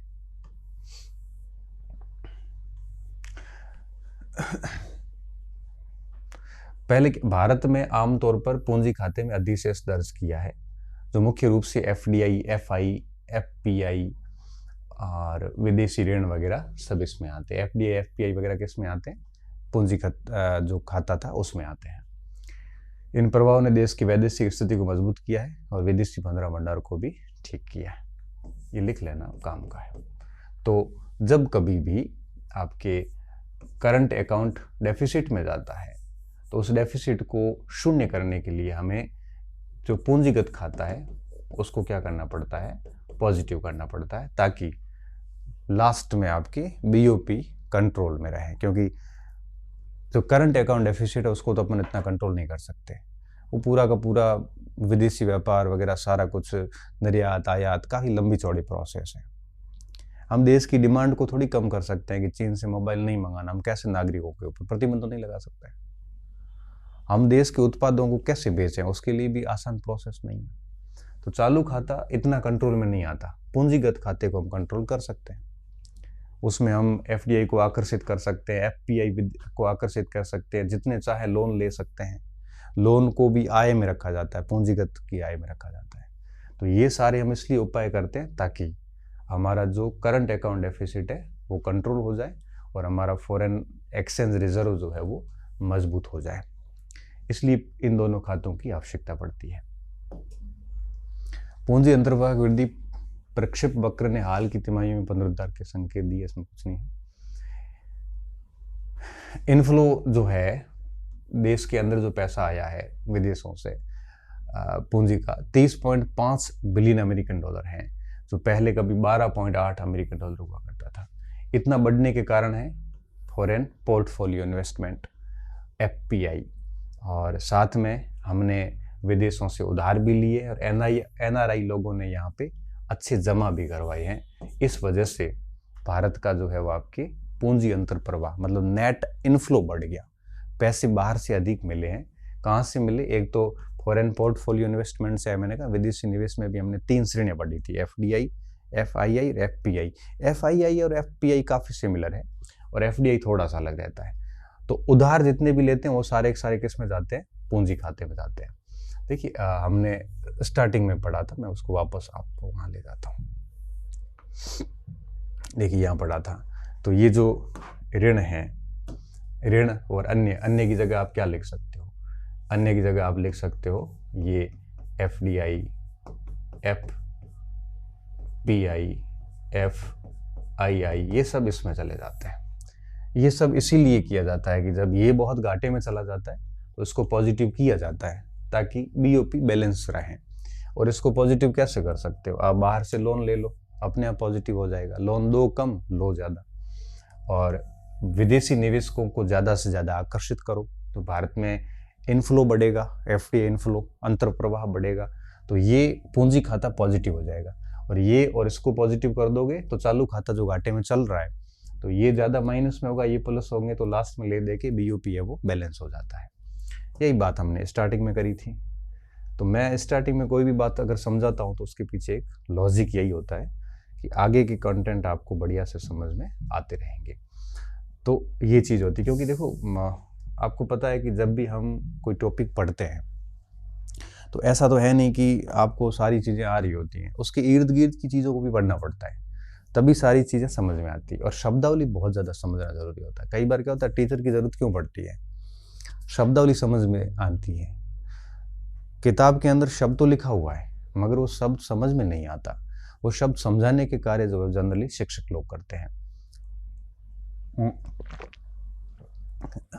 आप लोग गूगल पे जाके भी शब्दों के अर्थ समझ सकते हो। और मेरा एक पढ़ने का हमेशा से तरीका रहा है, जब मैं एक एज ए स्टूडेंट भी पढ़ता था तो मेरी सीधी सी पॉलिसी रहती थी कि जब भी कोई टॉपिक शुरू करो तो उसकी शब्दावली जो है उसको बढ़िया से तैयार करो। और किताब के जो मार्जिन है, हाशिया होता है, उसमें मैं उन शब्दों के अर्थ लिखता था। जैसे पूरे पेज में अगर 4 शब्द नए हैं तो उनके अर्थ बढ़िया लिखो और समझो कि ये अर्थ क्या है, शब्द क्या है, उसके बाद आगे की बात करेंगे। आज भी मैं जब कक्षा में पढ़ाता हूँ, चाहे इतिहास पढ़ाता हूँ, चाहे ज्योग्राफी पढ़ाऊँ, चाहे इकोनॉमिक्स पढ़ाऊँ, तो जब भी कोई ऐसे शब्द आते हैं, तकनीकी शब्द, विषयक शब्दावली जो है, उनको मैं समझा के आगे बढ़ता हूँ। मुझे पता है कि जब तक शब्द समझ में नहीं आएगा तब तक कंसेप्ट क्लियर नहीं हो पाएगा। एफडीआई ने वित्त वर्ष 2025 में थोड़ा ठीक किया है अपने आप को, और सकल एफडीआई जो है वो 47.2 बिलियन डॉलर से बढ़कर 25 में अब कितनी हो गई है? 55.6, जो 17.9% की वृद्धि के साथ है। ये तीनों आंकड़े लिख लेना, दोनों आंकड़े, ठीक है। सकल का क्या मतलब है? देखो मैंने कहा एफडीआई जो है, एफडीआई इनफ्लो और आउटफ्लो, ठीक है। बाहर गया वो आउटफ्लो, आया वो इनफ्लो। अगर जो आया है केवल वही आंकड़ा रखे तो हम उसको कहते हैं ग्रोस एफडीआई। क्या कहते हैं? ग्रोस एफडीआई, सकल। और आया कितना है उनमें से अगर बाहर कितना गया वो घटा दें तो बचता है आपके नेट एफडीआई। क्लियर? तो ये क्या लिख रहा है कि सकल एफडीआई अंतर प्रवाह आया कितना है टोटल, ये आया, इसमें से गया कितना वो घटाना बाकी है, वो होगा तो फिर नेवल आ जाएगा। नेवल यानी नेट। ये रुझान बताए गए हैं कि कितना आया है। ये अभी अप्रैल से नवंबर के बीच में 56 बिलियन डॉलर अमेरिकन आया है, जो पहले 47 था, इस बार ये बढ़ के 56 हो गया है। और डिसइन्वेस्टमेंट कितना हुआ है? 30 से 40। तो विनिवेश भी बढ़ा है और इनफ्लो भी बढ़ा है, एफडीआई भी बढ़ा है और विनिवेश भी बढ़ा है। विनिवेश क्या होता है? विनिवेश एफडीआई का उल्टा। मैंने कहा पैसे जब लगाते हैं इकोनॉमी में तो वो इनफ्लो हो जाता है, इन्वेस्टमेंट होता है, और पैसे अगर आप वापस निकालते हो तो वो आपकी डिसइन्वेस्टमेंट हो जाता है।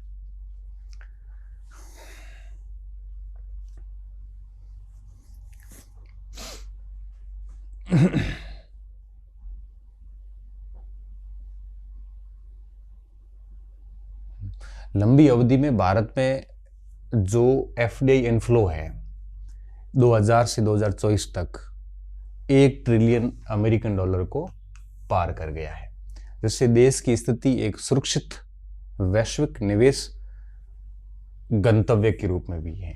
गंतव्य का मतलब लोग वहां पे इन्वेस्ट करके आते हैं और डेस्टिनेशन वहां के करते हैं। नीचे का पॉइंट काम का नहीं है।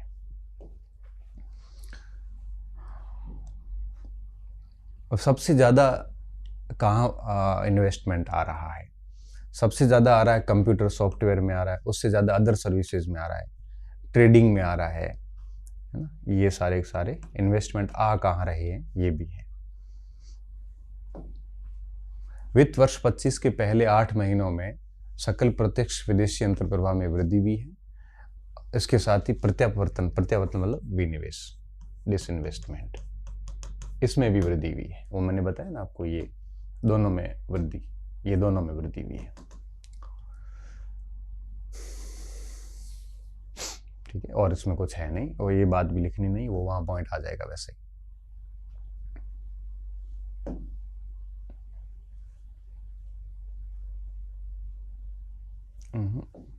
आगे बढ़ गए। अच्छा, यहाँ से ठीक है। भारत एफडीआई के लिए एक मजबूत डेस्टिनेशन बना हुआ है, क्योंकि देखो होता क्या है कि ऐसे क्षेत्र जो ग्रोइंग हैं वह इन्वेस्टर्स आते हैं, क्योंकि उनको पता है कि ये क्षेत्र और ग्रो करेगा और हमारा मुनाफा बढ़ जाएगा। सीधी सी बात है। तो इंडिया जैसे देश मजबूत गंतव्य स्थल बने हुए हैं एफडीआई के। इन्वेस्टर्स वहाँ नहीं जाता जो बहुत विकसित हो चुका है, वहाँ फिर मार्जिन कम हो जाते हैं। इन्वेस्टर्स हमेशा वहाँ जाता है जहाँ मार्जिन अधिक होंगे, जो विकासशील कंट्री हैं। ठीक है, तो वहाँ पे ज़्यादा होता है। जैसे भारत जैसे देश है जहाँ बड़ा मार्केट है, विकास की बहुत संभावनाएं हैं, तो इन्वेस्टर्स यहाँ पे चाह के आता है, ताकि उनको पता है आज जो इन्वेस्ट करेंगे ये 10 साल बाद हमें बहुत रिटर्न देने वाला है।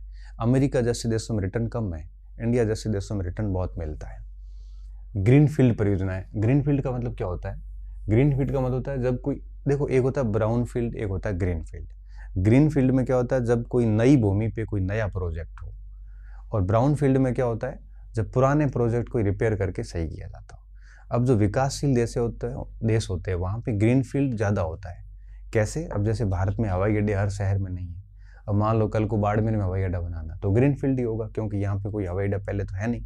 नई पूरी ग्रीन भूमि को हटा के वहाँ से हवाई अड्डा बनाया जाएगा, तो वहाँ पे कोई भी इन्वेस्टर्स अपने पैसे डाल देगा। ठीक है, और अब जैसे विकसित कंट्री है वहाँ तो हर जगह लगभग हवाई अड्डे बने हुए हैं, तो वहाँ पे ग्रीन फील्ड की जगह ब्राउन फील्ड ज़्यादा रहता है। तो यहाँ पे क्या है? ग्रीन फील्ड परियोजनाएं ज़्यादा हो रही है। अंतर्राष्ट्रीय परियोजना वित्त सौदों में भी उच्च स्थान पे है, इसलिए यहाँ पे ज़्यादा इन्वेस्टर्स आते हैं।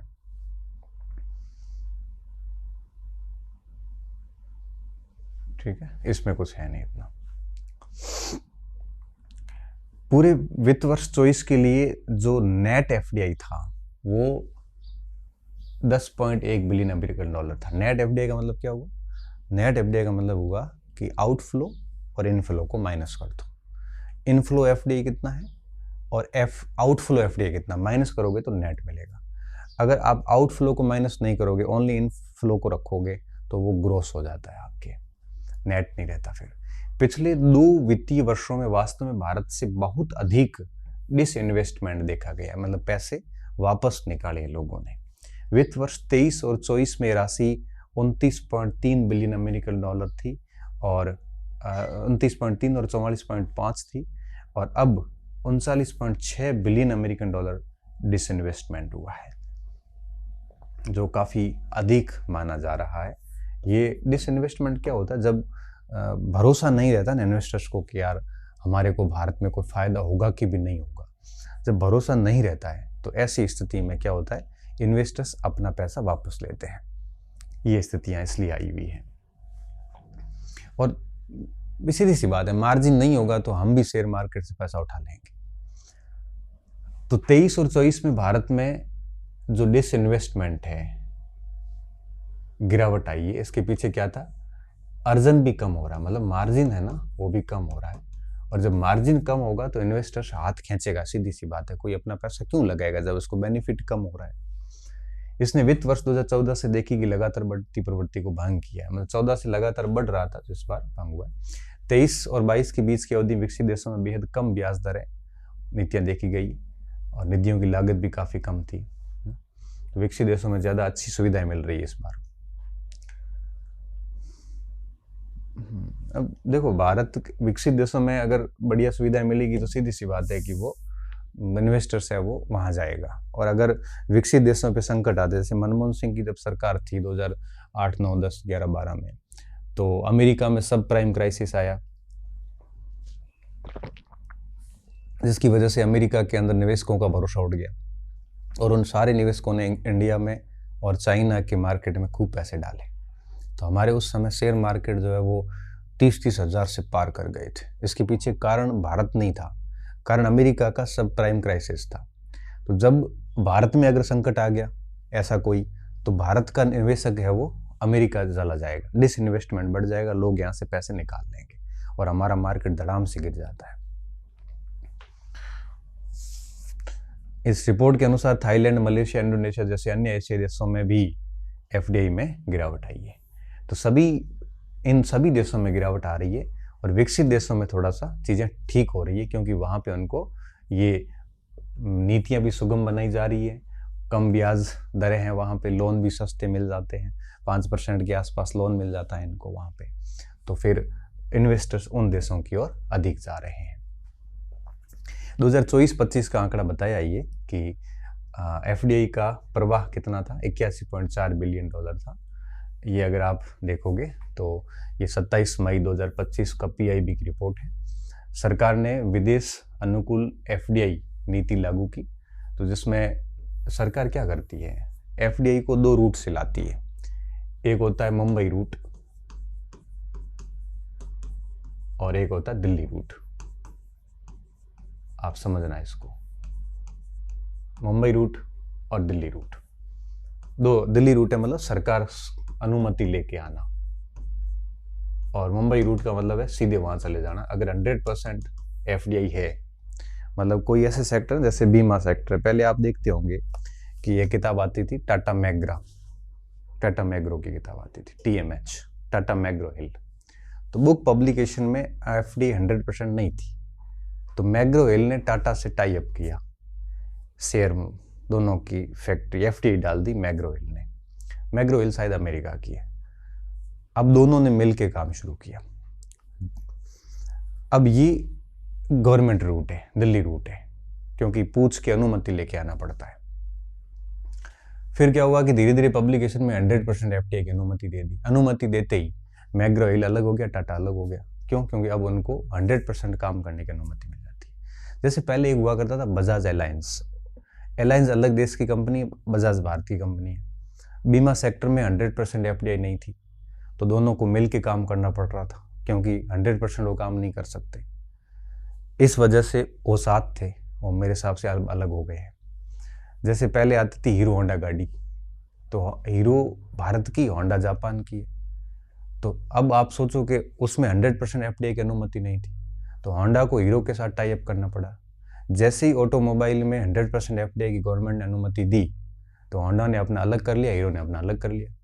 अब होंडा 100% उत्पाद कर रहा है क्योंकि भारत ने उसको 100% एफडीआई की अनुमति दे रखी। ऐसे हजारों सेक्टर हैं। तो सरकार प्रयास करती है कि हर सेक्टर में 100% दे दो, भारतीय कंपनी के साथ टाई अप करने की जरूरत नहीं है आपको। तो अब जब 100% है तो मुंबई रूट है, सीधा आपका अपना काम करो, ठीक है। तो ऐसे दिल्ली रूट और मुंबई रूट का इन्वेस्टमेंट माना जाता है।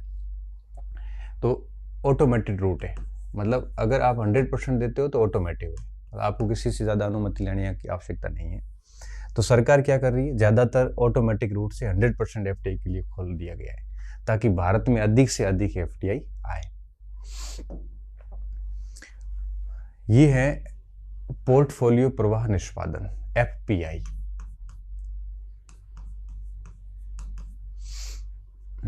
ये शेयर मार्केट का मैटर चला जाता है, ये इक्विटी बाजार में चला जाता है, ठीक है। एक होता है शेयर, एक होता है इक्विटी। अगर आप शेयर को बल्क में खरीदते हो, स्टॉक होता है। इक्विटी हिस्सेदारी है, आप किसी कंपनी के शेयर खरीदते हो तो आपकी उसमें इक्विटी हो जाती है। एक इक्विटी होता है, एक डेट होता है, और ये सारे इन्वेस्टमेंट के रूप होते हैं। ये आप, मुझे लगता नहीं कि आपका ये कभी आएगा परीक्षा में भी। एफपीआई की बात करोगे तो भारत में ये काफ़ी अच्छा रहा, सकारात्मक प्रवृत्ति रही। 3.1 बिलियन अमेरिकन डॉलर एफपीआई रहा है। नीचे के बिंदु याद रखने की जरूरत नहीं है आपको, ठीक है, ये काम का नहीं है।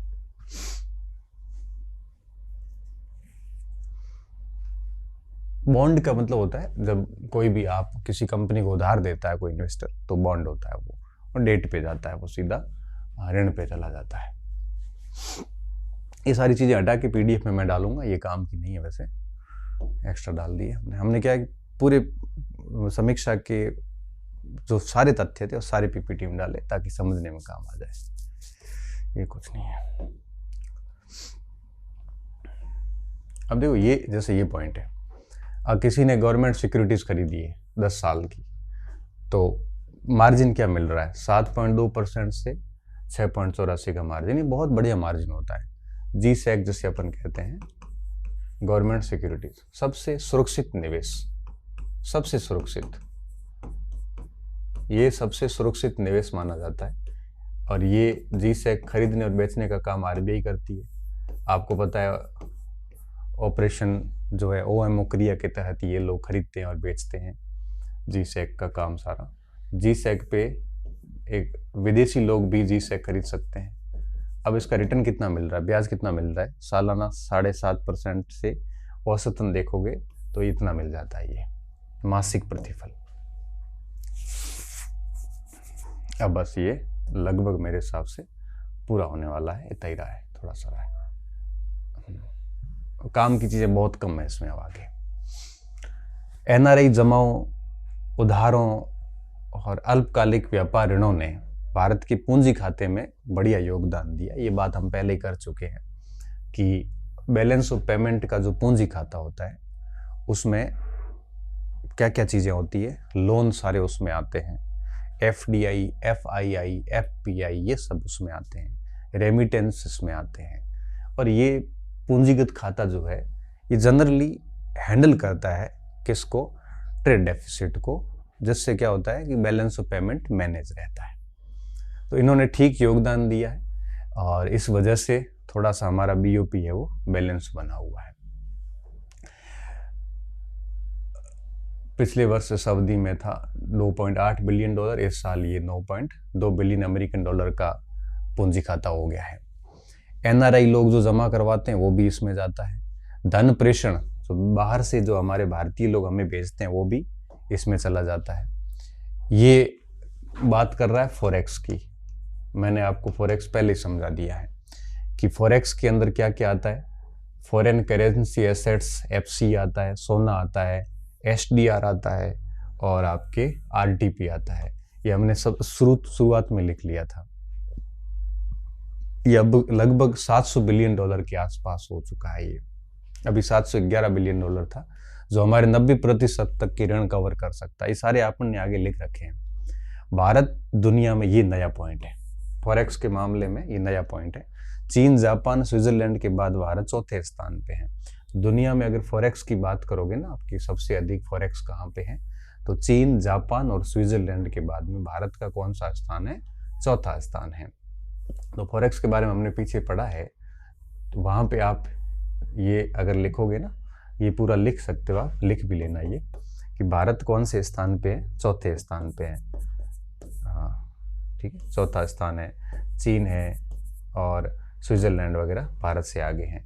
4th प्लेस पे भारत आ जाता है। ये बहुत अच्छा पॉइंट है और ये प्रश्न परीक्षा में आता भी है। जीके में भी ये प्रश्न परीक्षा में आ जाता है कई बार।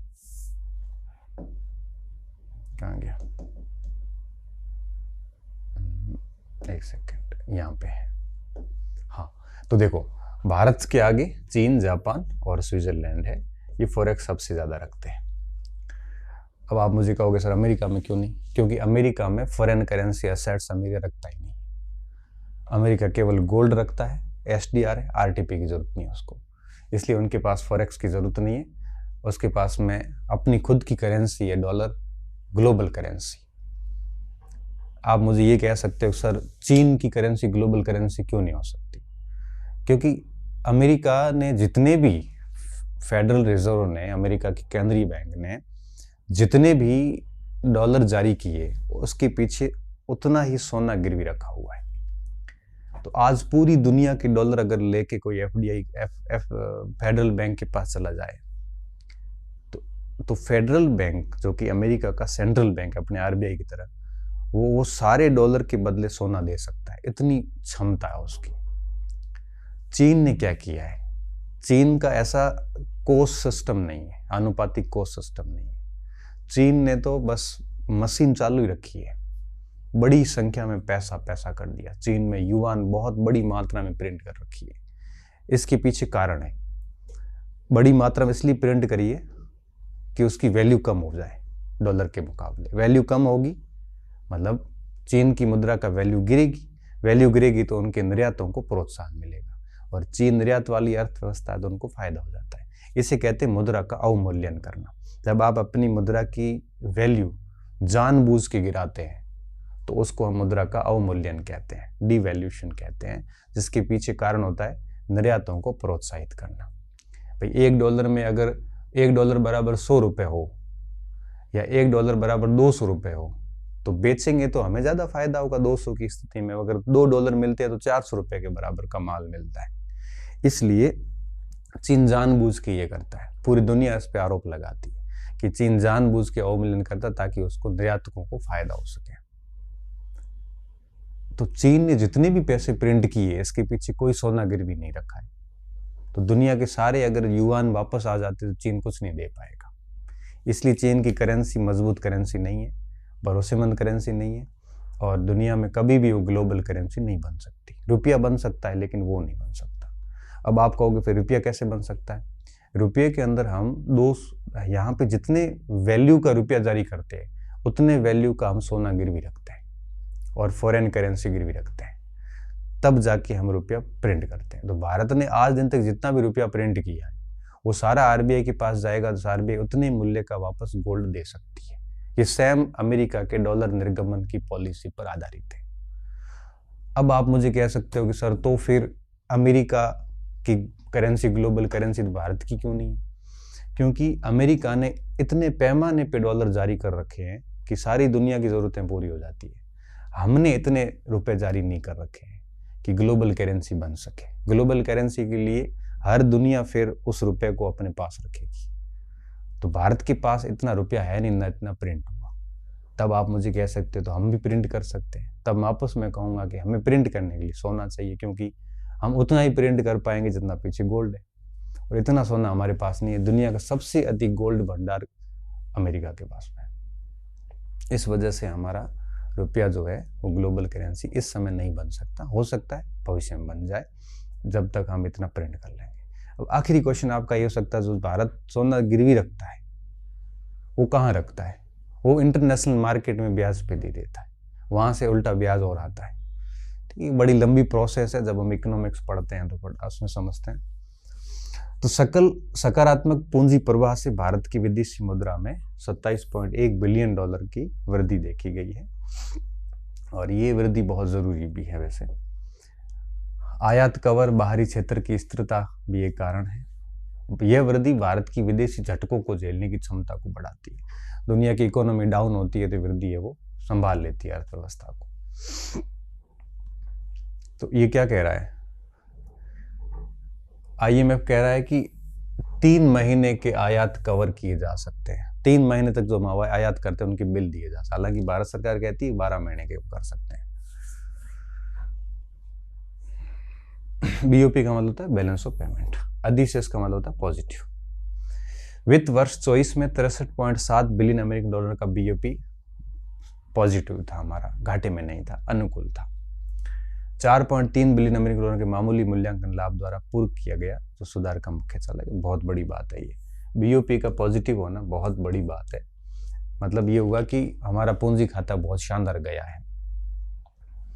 अब लोन लोगे तो हो ही जाएगा। वैसे विदेशी मुद्रा भंडार 59.4 डॉलर बढ़ा है,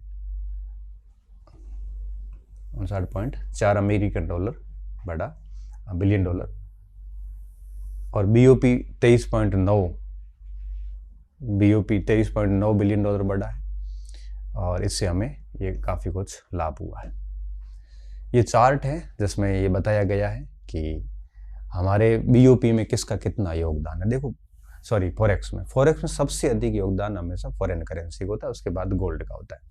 अब भारत की बात करें या दुनिया की बात करें, ये पूरी दुनिया की बात है, ये दुनिया की नहीं है, सॉरी, RBI का आंकड़ा है। अब देखिए भारत का जो फॉरेक्स है उसमें सबसे बड़ा योगदान किसका है, फॉरेन करेंसी एसेट्स का। ये पूरा देखो, ये पूरा फॉरेन करेंसी एसेट्स का है। उसके बाद में आता है गोल्ड का। ये ऐसा ही मैंने लिखा, आगे भी मैंने क्रम से ही लिखा है वैसे। उसके बाद है वो आपके RTP और SDR आते, ये दोनों साथ में चलते हैं, ये एक ही बात है। SDR का वह भाग जो हम है वो दूसरे देशों को लोनिंग पे दे सकते हैं, उसको अपन RTP कहते हैं। तो ये ऐसे क्रमवार भी पूछते हैं। तो भारत के फॉरेक्स में सबसे अधिक योगदान किसका, FCA का। और यही क्रम मैंने आपको आगे जो PPT में समझाया था वहीं यही क्रम डाला हुआ है। वैश्विक अनिश्चितताओं में वृद्धि के कारण फॉरेक्स की थोड़ी स्ट्रक्चर में उतार चढ़ाव आया है। सोने की बुलियन होल्डिंग द्वितीय विश्व युद्ध के बाद अपने उच्चतम स्तर पर है। सोने की होल्डिंग करने, बुलियन का मतलब होता है सोने चांदी के व्यापारी होल्डिंग कर लेते हैं, रोक लेते हैं अपने आप को, और जब सोना रोक लेते हैं तो सोने की कीमतें बढ़ जाती हैं। ये हर बैंक ये सोने का संचय करने का प्रयास करती है। IMF के अनुसार वैश्विक रिजर्व प्रणाली में लगातार बदलाव हो रहे हैं। डॉलर के प्रभुत्व से धीरे धीरे दूर जाना और गैर पारंपरिक मुद्राओं की बढ़ती भूमिका शामिल है।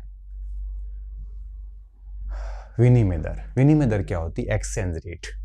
इसका मतलब ये होता है जैसे 1 रुपया और सामने डॉलर, वापस वो मैंने जो आगे बात बताई थी ना कि किसी भी मुद्रा की कीमत कैसे तय होती है, उसे हम विनिमय दर कहते हैं। भारतीय रुपये का मूल्य बाजार द्वारा निर्धारित होता है। बाजार में डॉलर कितने हैं और उसके सामने रुपया कितना है, उस हिसाब से दर तय होगी। विभिन्न घरेलू वैश्विक कारक भारतीय रुपये की विनिमय दर को प्रभावित करते हैं। डॉलर के इंडेक्स की चाल है, पूंजीगत प्रभाव वगैरह। पिछले 9 महीनों में भारतीय रुपये में मामूली 2.9% की गिरावट आई है। हालांकि बाकियों से ठीक है। गिरावट के पीछे क्या कारण है? रुपए के मूल्यह्रास के पीछे प्राथमिक कारणों में से मध्य पूर्व में भू राजनीतिक तनाव मध्य पूर्व में चल ही रहा है। मिडिल ईस्ट के अंदर लड़ाइयाँ चलती रहती है, अमेरिका के चुनाव, ठीक है। मतलब सीधा सा पॉइंट है कि अगर देश के अर्थव्यवस्था में डॉलर अधिक है और उसके सामने अगर रुपया कम है तो रुपया मजबूत हो जाता है, क्योंकि डॉलर अधिक है रुपया कम है, इसका मतलब रुपये की इज्जत बन गई है। डॉलर कम है रुपया बहुत है तो मतलब डॉलर रुपये की कोई वैल्यू नहीं, रुपया डाउन हो जाता है, ठीक है। मतलब $1 को खरीदने के लिए, अगर $1 को खरीदने के लिए 1 रुपया काफ़ी है तो मतलब रुपया मजबूती का सूचक है। और $1 को खरीदने के लिए अगर 100 रुपये चाहिए इसका मतलब रुपया कमज़ोर हुआ है और रुपये की मात्रा अधिक है, डॉलर की मात्रा मार्केट में कम है। ये तो विनिमय रेट है और भारत की इस समय विनिमय रेट पॉइंट माइनस में चल रही है 2.9। ये कुछ नहीं रियर का, ये रियर विनिमय दर को हम कहते हैं। अब थोड़ी विदेशी ऋणों की स्थिति देख लेते हैं। पिछले कुछ वर्षों में भारत का फॉरेन जो लोन है स्थिर बना हुआ है। देखो, विदेशी ऋण दो टाइप के होते हैं, ठीक है, दो टाइप के होते हैं। एक वर्ल्ड बैंक से लेते हैं, एक हम IMF से लेते हैं या किसी देश से लेते हैं। 3 टाइप कर सकते हो आप, समझना आप। वर्ल्ड बैंक हमेशा सस्ते लोन देता है और वर्ल्ड बैंक हमेशा निर्माण कार्यों के लिए देता है। जैसे आपको मेट्रो बनानी है, आपको हॉस्पिटल्स बनाने हैं, आपको ब्रिज बनाने हैं, आपको इंफ्रास्ट्रक्चर बनाना है, तो ये अच्छे ऋण माने जाते हैं, क्योंकि वर्ल्ड बैंक उसी को देता है जिसकी साख अच्छी हो और निर्माण कार्यों के लिए देता है, सस्ते ऋण देता है। और आपको पता है कि निर्माण कार्य दीर्घकालिक होते हैं, तो ये दीर्घकाल के लिए देता है। तो ये वर्ल्ड बैंक के लोन है जो बहुत सस्ते, लंबे समय के लिए और अच्छी रेपुटेशन पे दिए जाते हैं, अच्छे लोन माने जाते हैं। दूसरा होता है IMF हमेशा घाटे को कम करने के लिए लोन देता है। आप रेवेन्यू घाटे में चले गए, जैसे पाकिस्तान है, बर्बाद हो गया। अब पाकिस्तान को अगर लोन चाहिए तो वर्ल्ड बैंक नहीं देगा, क्योंकि वर्ल्ड बैंक हमेशा इंफ्रास्ट्रक्चर के लिए लोन देता है, निर्माण कार्यों के लिए देता है, पॉजिटिव चीज़ों के लिए। घाटे खत्म करने के लिए वर्ल्ड बैंक कुछ नहीं देगा आपको। वर्ल्ड बैंक के अंदर 5 संस्थाएं हैं अलग अलग। तो IMF घाटे को दूर करने के लिए लोन देता है। ब्याज की दर बहुत अधिक होती है और IMF शर्तें रखता है, वो शर्तें आपको लागू करनी पड़ेगी। हमने जब 1991-92 में लोन लिया था IMF से, तो IMF ने शर्त रखी थी कि मनमोहन सिंह वापस जाएंगे तब भारत में लिबरलाइजेशन, प्राइवेटाइजेशन और ग्लोबलाइजेशन, LPG सुधार करेंगी। तो हमने LPG सुधार IMF की शर्तों के अनुसार किया था, कोई शौक से नहीं किया था। पाकिस्तान ने जब लोन लिया अभी, तो पाकिस्तान के साथ भी उन्होंने यही डील की थी। भूटान ने IMF से लोन लिया, तब भूटान को कहा था कि आप है वो राजतंत्र समाप्त करके लोकतंत्र लाओगे, विदेशी मार्केट विदेशों के लिए खोलोगे, तभी आपको फायदा होगा, तभी आप हमारा लोन चुका पाओगे। तो IMF के लोन बड़े खराब लोन माने जाते हैं।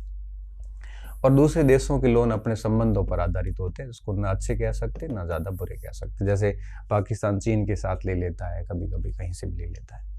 तो अब देखिए, तो GDP में विदेशी ऋण का अनुपात जून 2024 के अंत में 18.8% था, जो अब वर्तमान में 19.4% है। ठीक है। कुल विदेशी ऋण में अल्पकालिक ऋण जो है वो ज़्यादा है। कितने हैं? 20% है, सॉरी, दीर्घकालिक ऋण अधिक है, ज़्यादा है। ये बहुत इंपॉर्टेंट पॉइंट है कि हमारे जो टोटल फॉरेन लोन है उनमें से अल्पकालिक जो लोन है वो 20% है, दीर्घकालिक कितने हैं? 80%। तो मतलब हमने वर्ल्ड बैंक से ज़्यादा लिए दीर्घकालिक लोन। इसी तरह सभी मुद्राओं में विदेशी ऋण मुख्य रूप से अमेरिकन डॉलर में लिए हैं हमने मोस्टली, कुछ भारतीय मुद्रा के रूप में लिए हैं और कुछ SDR के रूप में लिए हैं। SDR के रूप में हमेशा IMF SDR के रूप में देता है। हालांकि अपन ने SDR IMF से नहीं लिए, हमने SDR किसी दूसरे देश के रूप में लिए। ये ऋणों की स्थिति है हमारी कि हमने कितने लोन ले रखे हैं। ऐसा माना जाता है कि GDP के 100% तक चल जाता है लोन, इससे अधिक नहीं होने चाहिए। अभी भारत का लगभग ये $700 बिलियन का लोनिंग है और ऑलमोस्ट 110% के आसपास है। बस पूरा हो गया ये। एक सेकेंड।